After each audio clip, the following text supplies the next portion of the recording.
Shalom, saya Libergina Merian Cetafuli, NIM 01-2019-0095. Saya mahasiswa dari Institut Agama Kristen Negeri Kupang, kelas C semester 4. Pada kesempatan kali ini saya akan membuat video untuk memenuhi tugas akhir mata kuliah Sosiologi Pendidikan.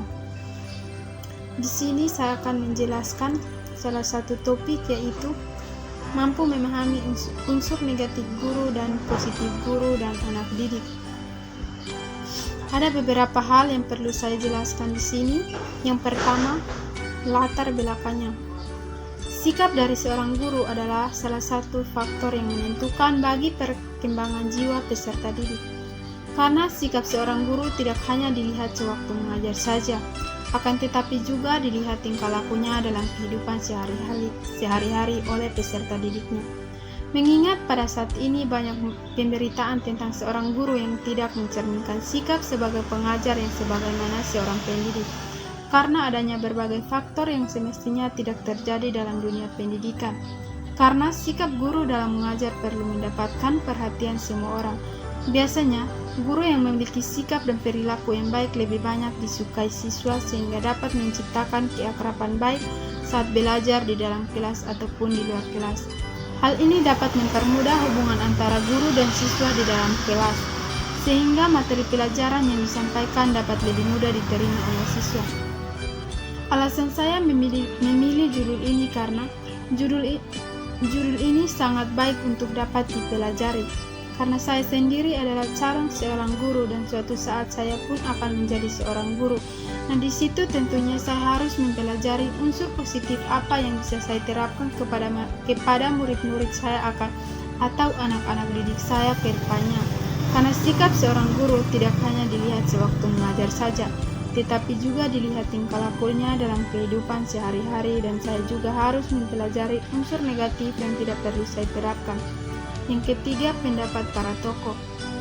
Menurut Imran, guru adalah jabatan atau profesi yang memerlukan keahlian khusus dalam tugas utamanya seperti mendidik, mengajar, membimbing, mengarahkan, melatih, menilai, dan mengelola siswa pada pendidikan anak usia dini, jalur pendidikan formal, pendidikan dasar, dan menengah.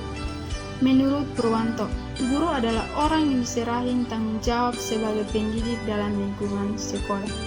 Yang keempat, pengertian guru. Guru adalah seorang tenaga pendidik profesional yang mendidik, mengajarkan suatu ilmu, membimbing, melatih, memberikan penilaian, serta melakukan evaluasi kepada peserta didik. Yang kelima, pengertian anak didik. Peserta didik adalah anak didik atau individu yang mengalami perubahan perkembangan sehingga masih memerlukan bimbingan dan arahan dan membentuk kepribadian serta sebagai bagian serta struktur proses pendidikan. Kelebihannya yaitu pembelajaran yang baik selalu pantang menyerah untuk memahami sesuatu yang sedang dipelajari.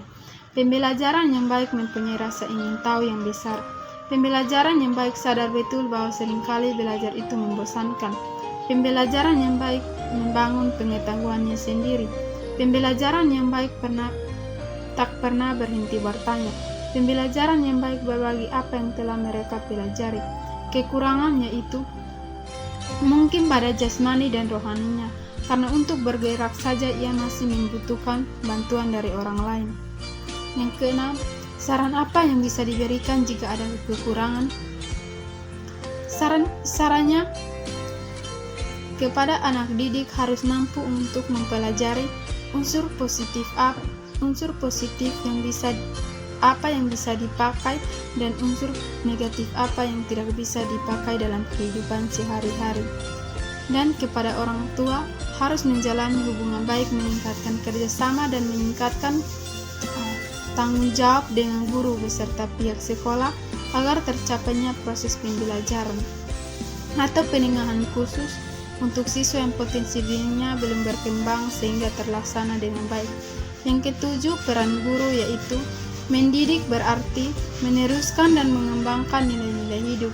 Mengajar berarti meneruskan dan mengembangkan ilmu pengetahuan dan teknologi. Melatih berarti mengembangkan keterampilan-keterampilan pada siswa. Yang kedelapan, peran siswa yaitu Belajar, karena dengan belajar dapat menciptakan generasi yang aktif dan cerdas, dan siswa harus memahami dan mempelajari materi yang sudah diajarkan. Dengan siswa harus rajin mengerjakan tugas-tugas yang diberikan guru. Yang ke-9, relevansi judul tersebut dengan pendidikan 4. Guru harus berperilaku baik atau berkarakter yang baik terhadap anak didik. Karena jika dikaitkan dengan pendidikan agama Kristen, maka guru sebagai pendidik adalah dia harus memiliki standar kualitas pribadi yang mencangkup tanggung jawab, wibawa, dan disiplin. Dan guru PAK sebagai pendidik harus bertugas memperlengkapi anak didik dengan berbagai kebutuhan agar bertumbuh di dalam Yesus Kristus. Sekian dari saya, semoga bermanfaat. Tuhan Yesus memberkati. Shalom.